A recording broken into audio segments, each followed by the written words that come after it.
Welcome to মুনমুনের classroom. প্রথমে দেখো, নিম্নলিখিত অক্সাইডগুলির মধ্যে কোনটি, আজ আমরা কিন্তু ক্লাস 11-এ করছি, কোনটি বেশি ক্ষারীয় প্রকৃতির? এগুলোর মধ্যে বিএ ওর ক্ষারীয় প্রকৃতি সব থেকে বেশি, কারণ গ্রুপের ওপর থেকে নিচে তো নামা যায়, ক্ষারীয় প্রকৃতি তত বাড়ে। গ্রুপ 2 এর কার্বনেটগুলির স্থায়িত্বের সঠিক ক্রম। গ্রুপের ওপর থেকে নিচে যত যাবো, কার্বনেটগুলোর স্থায়িত্ব তত বাড়তে থাকবে।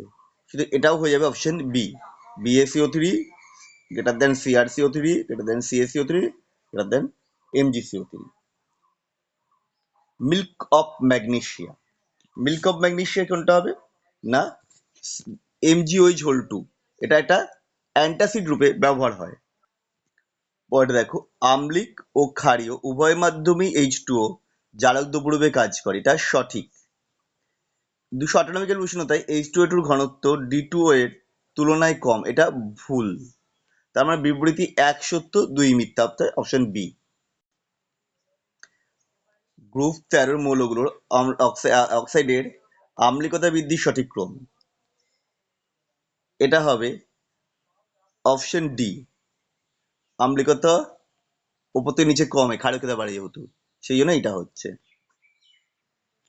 ডাইবোরের অণুর গঠন হলো এটা B2H, এখানে ব্রিজ বন্ড থাকে।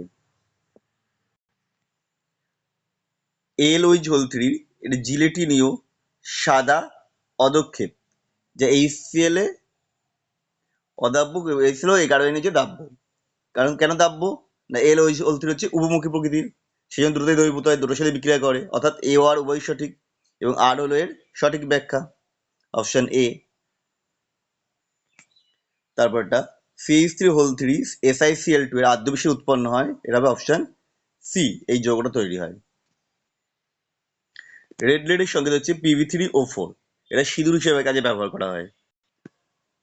স্তম্ভ মেলাতে বলেছে, কোল গ্যাস হচ্ছে হাইড্রোজেন, মিথেন ও সিওর মিশ্রণ। সিনথেসিস গ্যাস হচ্ছে কার্বন মনোক্সাইড আর হাইড্রোজেনের মিশ্রণ। প্রাকৃতিক গ্যাস হচ্ছে মিথেন। তাহলে প্রডিউসার গ্যাস হচ্ছে কার্বন মনোক্সাইড আর নাইট্রোজেনের মিশ্রণ। তার মানে হচ্ছে প্রথমটা CADB, CADB অপশন বি।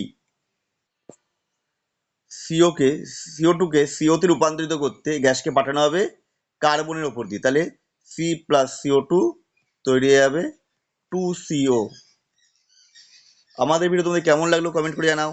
আবার দেখা হবে নেক্সট ভিডিওতে।